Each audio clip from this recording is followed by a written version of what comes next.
कैसे हैं आप लोग? उम्मीद है अच्छे होंगे और आज के लेक्चर को भी एंजॉय करेंगे। हम लोग डाउरी प्रोहिबिशन एक्ट की सीरीज पे चल रहे हैं। इससे जस्ट प्रीवियस लेक्चर में हम लोगों ने सेक्शन 1 से सेक्शन 5 तक के प्रोविजंस को सिंपल लैंग्वेज में समझा था और आज इस एपिसोड में हम लोग डाउरी प्रोहिबिशन एक्ट के रिमेनिंग सेक्शंस को भी देखेंगे। दैट मींस कि आज इस एपिसोड में हम लोग डील करेंगे सेक्शन 6 से सेक्शन 10 तक के प्रोविजंस पे और हम लोग सिंपल लैंग्वेज में सरल भाषा में बातों को समझेंगे, क्योंकि ये जो सीरीज है ये उन जुडिशियल एस्पायरेंट्स के लिए काफी महत्वपूर्ण है जो बिहार एपीओ 2020 की एग्जाम की प्रिपरेशन में लगे हुए हैं। बाकी बहुत सारे स्टूडेंट्स क्या करते हैं, जो मेरा ये अनुभव है कि वो मेजर लॉ पेपर पे दैट मींस की सीआरपीसी, एविडेंस, आईपीसी पे ज्यादा फोकस कर देते हैं और माइनर लॉ पेपर को छोड़ देते हैं, वो कम फोकस करते हैं। आप ऐसा गलती कभी मत करना, क्योंकि अगर आपको मेंस में अच्छा नंबर चाहिए तो आपको माइनर लॉ पेपर पे भी ज्यादा फोकस करना पड़ेगा। और आपको जो माइनर लॉ पेपर पढ़ना है बिहार एपीओ एग्जाम के पर्सपेक्टिव में वो है arms act, dowry prohibition act, SC/ST act, prevention of corruption act और ऐसे दो और हैं जो आपको पढ़ने पड़ेंगे। तो हम लोग पहले डाउरी प्रोहिबिशन एक्ट को कंप्लीट करते हैं, उसके बाद धीरे धीरे हम लोग एपिसोड वाइज हर माइनर लॉ पेपर को कवर कर लेंगे।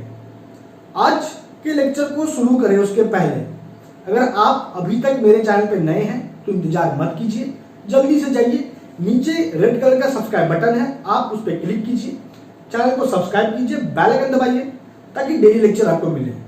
अगर आपको कोई भी समस्या है लॉ से जुड़ा हुआ तो आप मुझे बेझिझक कमेंट बॉक्स में कमेंट जरूर कीजिए। तो चलिए स्टार्ट करते हैं आज के लेक्चर को। तो सबसे पहले हम लोग डील करेंगे सेक्शन 6 से। सेक्शन 6 को पढ़े उसके पहले आप ये समझो कि डाउरी प्रोहिबिशन एक्ट किस पे प्रोहिबिट करता है, किन बातों पे, कि आप अगर डाउरी लेते हो या देते हो तो वो अपराध है। तो डाउरी को अगर दिया गया तो वो भी एक अपराध है, ये जनरल रूल है। लेकिन अगर आपसे सवाल पूछा गया कि आखिर ऐसे कौन से सिचुएशन परिस्थिति में डाउरी को दिया भी जाएगा अगर वाइफ को, तो वो एक अपराध नहीं माना जाएगा। तो इसके लिए आपको सेक्शन 6 को देखना होगा। तो चलिए देखते हैं टू द पॉइंट सेक्शन 6 क्या कहता है। सेक्शन 6 का जो सबसेक्शन 1 है वो ये कहता है, बड़े ध्यान से लेक्चर को सुनिए और लेक्चर को अंत तक देखिए, आपका कॉन्सेप्ट एक बार में क्रिस्टल क्लियर रहेगा। और आप लोगों से निवेदन है, रिक्वेस्ट है कि आप अपने पास बेयर एक्ट जरूर रख लीजिए, डाउरी प्रोहिबिशन एक्ट का कम से कम। अगर टेक्स्ट बुक है तो और बहुत अच्छा। तो सब पॉइंट पे आते हैं। सबसेक्शन 1 कहता है कि कोई व्यक्ति उस महिला को छोड़ के, उस वुमेन को छोड़ के जिसके बेनिफिट के लिए या जिसके कल्याण वेलफेयर के लिए डाउरी दिया जा रहा है, उस महिला को छोड़ के कोई अन्य व्यक्ति अगर डाउरी रिसीव्ड करता है, उस महिला उस वुमेन के मैरिज के पर्सपेक्टिव में, तो उस व्यक्ति को उस डाउरी को ट्रांसफर कर देना है उस महिला को या उसके वारिस को। तो ट्रांसफर कब करना है आप पहले ये जान लो। तो कहता है कि अगर उस व्यक्ति ने उस डाउरी को, अब डाउरी के अंतर्गत क्या क्या चीज आते हैं इसके लिए आपको डाउरी का डेफिनेशन देखना होगा। तो डाउरी का डेफिनेशन के लिए आपको एपिसोड फर्स्ट देखिए, आपको मैंने एकदम सिंपल लैंग्वेज में बताया है। मैं फिर भी यहाँ बताता हूँ कि क्या क्या डाउरी के अंतर्गत आ सकता है। डाउरी के अंतर्गत मूवेबल इमूवेबल दोनों प्रॉपर्टी आ सकते हैं, वैल्यूएबल सिक्योरिटी भी आ सकता है, valuable security as per section 30 of the Indian Penal Code. तो जिस व्यक्ति ने डाउरी को रिसीव्ड किया था, अगर वो डाउरी को रिसीव्ड करता है शादी के पहले, उस वुमेन के शादी के पहले उसने उस डाउरी को उस महिला के बेनिफिट के लिए रिसीव्ड किया था, तो उस व्यक्ति को उस डाउरी को ट्रांसफर कर देना है उस महिला को 3 महीना के भीतर, विद इन 3 मंथ्स, 3 महीना के भीतर। तो 3 महीना कब से? At the date of the marriage, जिस डेट को शादी हुआ उस महिला का, उस वुमेन का, उस डेट से 3 महीना के भीतर उस व्यक्ति को ट्रांसफर कर देना है वो डाउरी उस महिला को जो उसने रिसीव्ड किया था उस महिला के बेनिफिट के लिए। और केस नंबर 2 कि अगर उस व्यक्ति ने उस डाउरी को रिसीव्ड किया था शादी के वक्त या शादी के बाद, तो उस व्यक्ति को ट्रांसफर कर देना है उस डाउरी को उस महिला को जिसके शादी के रिस्पेक्ट में पर्सपेक्टिव में उसने रिसीव किया था डाउरी को 3 महीना के भीतर, और ये 3 महीना कब से, तो जिस डेट को उस व्यक्ति ने रिसीव किया था उस प्रॉपर्टी को, उस डाउरी को। तीसरा नंबर, केस नंबर 3 कि अगर क्या कहता है, if received by the woman is mine. अब कहता है क्या कि अगर जिस व्यक्ति ने उस महिला के बेनिफिट पे या बेनिफिट के लिए प्रॉपर्टी को रिसीव्ड किया, अपने पास रखा, उसको ट्रांसफर करना है, लेकिन जब उसने रिसीव्ड किया था वह महिला माइनर थी, तो जिस डेट को मेजर हुई है उसका एज 18 ईयर हुआ है, उस डेट से 3 महीना के भीतर उस व्यक्ति को डाउरी को ट्रांसफर कर देना है, उस महिला को, उस वुमेन को। तो ये हो गया कि कब उसको ट्रांसफर कर देना है, ये बताता है आपको सबसेक्शन 1। अब देखिए आते हैं सबसेक्शन 2 पे। सबसेक्शन 2 क्या कहता है कि अगर उस व्यक्ति ने उस डाउरी को नहीं दिया, ट्रांसफर नहीं किया उस महिला को, उस वुमेन को जिसको करना था, तो फिर वो जिम्मेवार हो जाएगा, वो एक खुद में वो एक अपराध कर चुका होगा और उसको सजा हो सकती है इस बात के लिए कि उसने ट्रांसफर नहीं किया उस महिला को। इसके लिए उसको सजा होगी कारावास। आप नोट करो, 6 महीना से 2 साल तक का कारावास हो सकता है, और साथ ही साथ उस पर फाइन भी इम्पोज किया सकता है 5,000 से 10,000 तक का, और दोनों हो सकता है, कारावास और फाइन दोनों हो सकता है। तो ये हो गया सबसेक्शन 2 कि अगर ट्रांसफर नहीं किया गया तो उसका क्या इंपैक्ट पड़ेगा। आगे बढ़िए, बात करते हैं सबसेक्शन 3 का। सबसेक्शन 3 कहता है कि अगर जिस महिला के बेनिफिट के लिए व्यक्ति ने प्रॉपर्टी रिसीव्ड किया था, अगर उस महिला की डेथ हो चुकी है और उसकी वो डेथ शादी के डेट से 7 वर्ष के भीतर हुई है और उसकी डेथ अननेचुरल है, तो वह व्यक्ति उस डाउरी को जो उसने रिसीव किया था उस महिला के बेनिफिट के लिए, मैं बार बार इसलिए रिपीट करता हूं ताकि आपके सबकॉन्शियस माइंड में बात बैठ जाए और एक ही बार में आपका जो कॉन्सेप्ट है वो क्रिस्टल क्लियर रहे।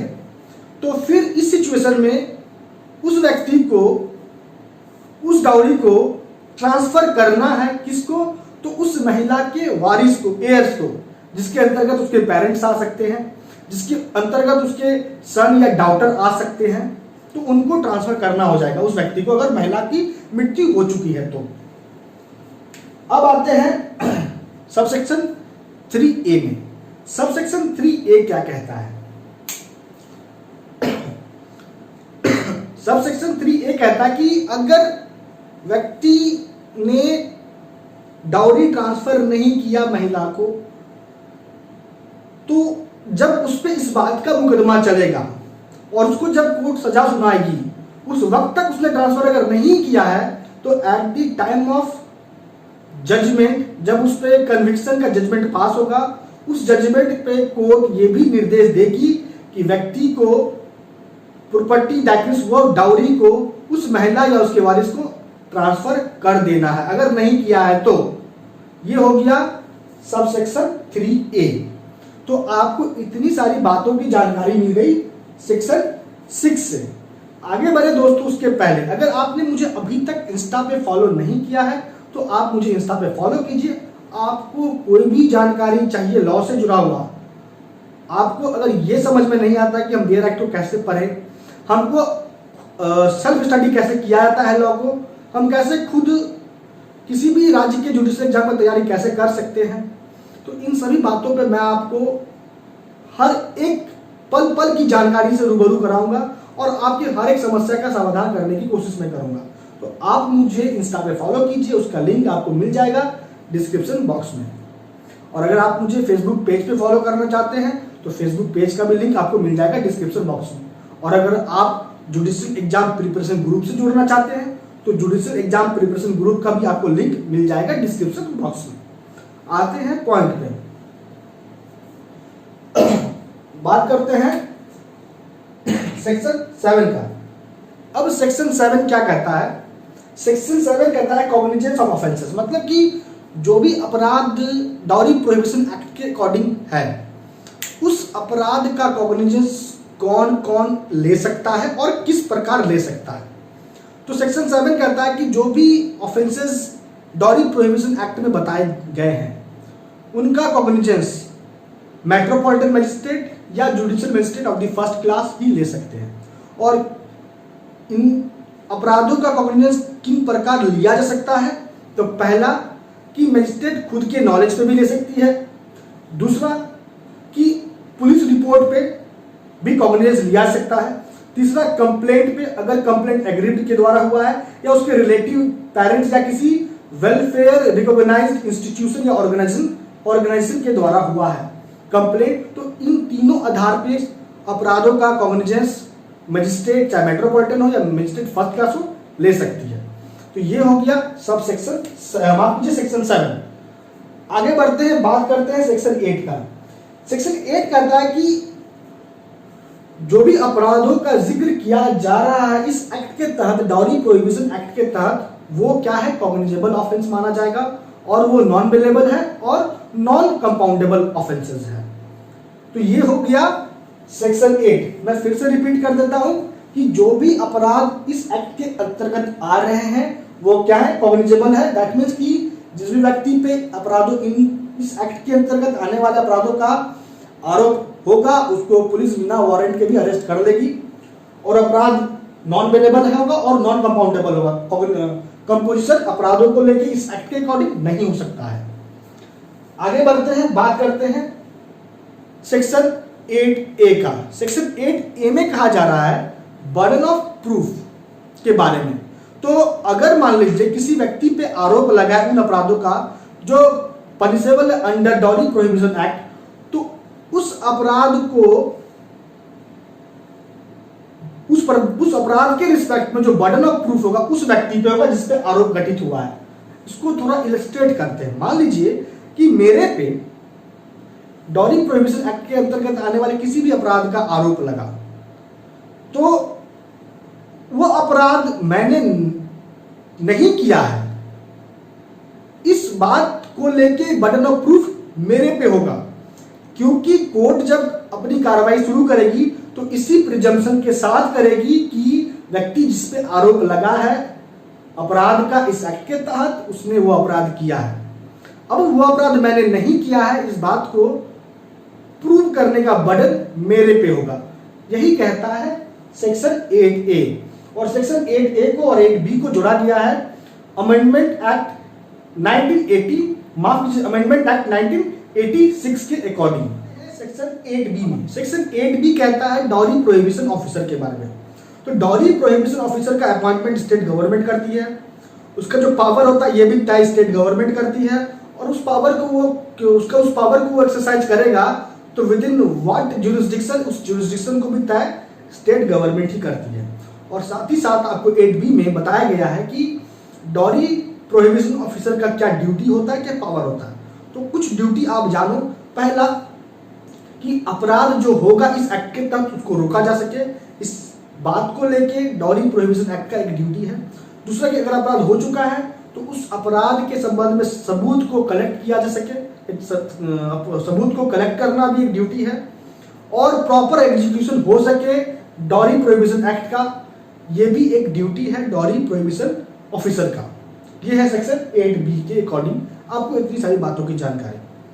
अब सेक्शन 9 में दिया गया है सेंट्रल गवर्नमेंट को पावर कि वो रूल बनाए प्रॉपर एग्जीक्यूशन के लिए इस एक्ट का, और सेक्शन 10 में स्टेट गवर्नमेंट को पावर है कि वो रूल बनाए इस एक्ट के प्रॉपर एग्जीक्यूशन के रिस्पेक्ट में।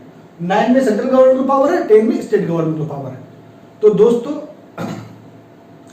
आपका इसी के साथ डाउरी प्रोहिबिशन एक्ट कंप्लीट हो गया। तो अब आ चुका है लेक्चर को कंक्लूड करने का टाइम। आज इस लेक्चर में हम लोगों ने सेक्शन 6 से सेक्शन 10 तक के प्रोविजंस को देखा, और इसी के साथ आपका मैं फिर कहता हूं एक माइनर लॉ पेपर कंप्लीट हो गया, और जो बचा माइनर लॉ पेपर है वो मैं आपको नेक्स्ट लेक्चर में डिस्कस करूंगा। तो आप लोगों से एक अनुरोध है कि अगर आपको वीडियो अच्छा लगता है, आपको बात समझ में आती है, तो आप इसे लाइक कीजिए, अपने स्टडी रिलेटेड ग्रुप में शेयर जरूर कीजिए, और कोई भी समस्या हो आप मुझे कमेंट बॉक्स में कमेंट जरूर करके बताइए। तो दोस्तों आज लेक्चर में इतना ही। आपका अब तक हमारे साथ बने रहने के लिए बहुत बहुत धन्यवाद।